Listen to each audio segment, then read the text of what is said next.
The next step is the Align and Score tab.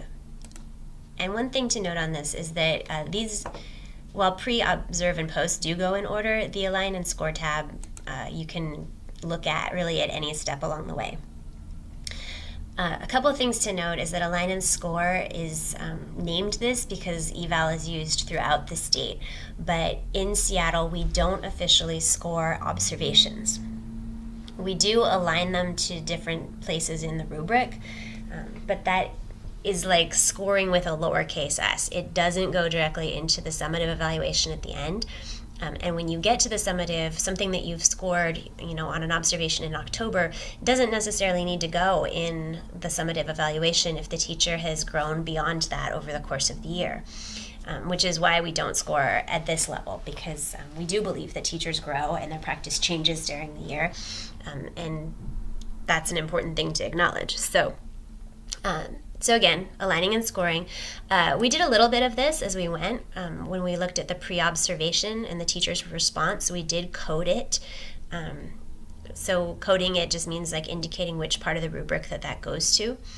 And as long as you haven't sent the final report, you can go back at this point and add a little bit more. So if you say, oh, this is a really great piece of evidence for 3C, you can go ahead and mark that at this point. You can also go back to your observation notes and code anything in here that you want to put with some piece of the some component, and again with the post. So every time you code something, so we'll go ahead and do another one right here, watch this number over here. So D3, so far we've coded 2 pieces of evidence. So if I come to D3 and I code another piece of evidence, now we've coded 3 pieces of evidence to that domain. So the first column there keeps track of how many things you've coded to the domain there. If we click on performance, then we can look at how many things have been aligned to some part of the rubric. Right now we see zeros because nothing's been aligned. So let's go ahead and take a look at how that works. So if you click on, say for example, planning and preparation, and I've got one piece of evidence under demonstrating knowledge of students. So now this piece of evidence pops up and it shows what I said went with 1B. So if you click on this box, it turns blue. That's a really important step. So make sure you click on the box. Then once the box is turned blue, you can come down here to the rubric alignment and say, for example, and I'm just clicking on like random parts at this point, you highlight the piece of the rubric that aligns to, and it'll turn yellow, and then you've got this box that drops down over here. If that's what you wanted to align it to, you click on create, and now you've made an evidence package.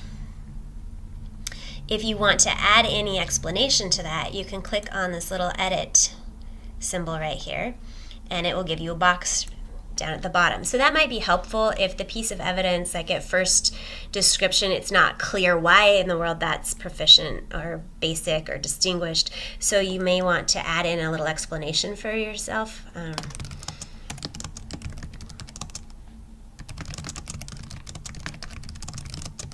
Obviously you're going to want to give something a bit more concrete than that, but for this purpose we'll just go ahead and do that.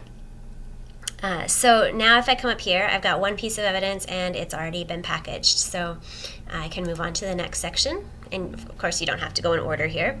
Again, I see the component and I've got the context here to remind me why that sentence is helpful. Click on the box and turn it blue. That's the first step. You can't highlight part of the rubric if you haven't done that. Let's say, for example, this is distinguished, so I'll highlight the part of the rubric that aligns to it. Don't highlight the entire thing because everything that the teacher does has something specific that connects here. So kind of think about where the focus is, and then again you can click create. Now, looking back up at the top here, you don't have to package every single thing that you've coded. So you may have gone through and coded a lot of different parts, but then there's only a few of them that are really indicative of overall practice, and you want to package those and make sure they're aligned to the rubric.